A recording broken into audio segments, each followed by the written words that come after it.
Oi, udah kali ya. Lihat mama. Elgio.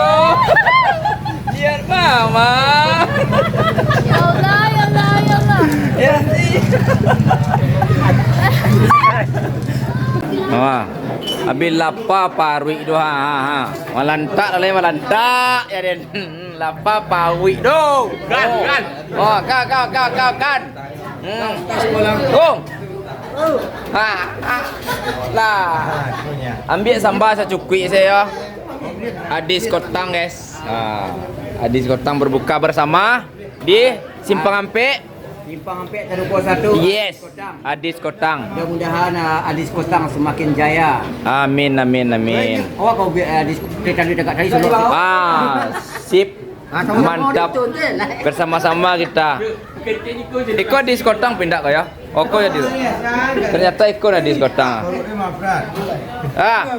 Apa sambal mama?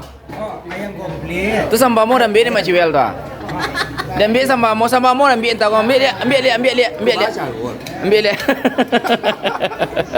Cakap orang kau dua. Apa? Namu nak kena lari setelahnya. Lari setelahnya tu. Bahasa endok dia tu. Sambal Bercakap. Oi, cuci mangkuk. Alah ya dia. La ilaha illallah ya dia. Pada buang tu mah. Bakal dua tu. Makan pagi kan siang. Wah, iyalah kau tahu. Lah, apa baris selai. Itu ada dua cak pia. Alah, betul lah. Alah, betul lah. Alah,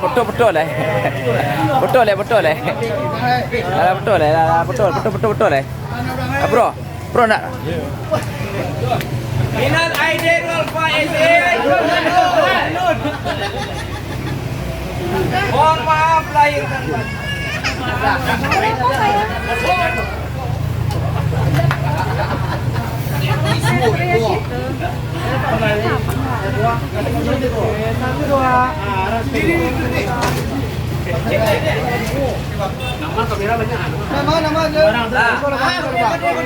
Satu dua.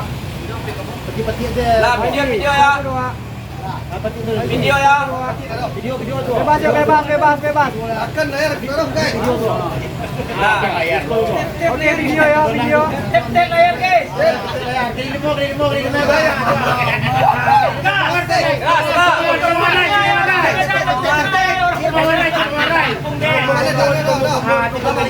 Oh, terima kasih Adis Kotang. Kami mengucapkan mohon maaf lahir dan batin. Minal aidin wal faizin.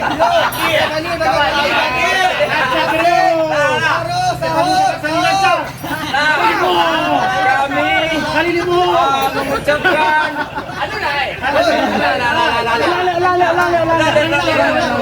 Kami keluarga besar Adis Kotang mengucapkan minal aidin wal faizin.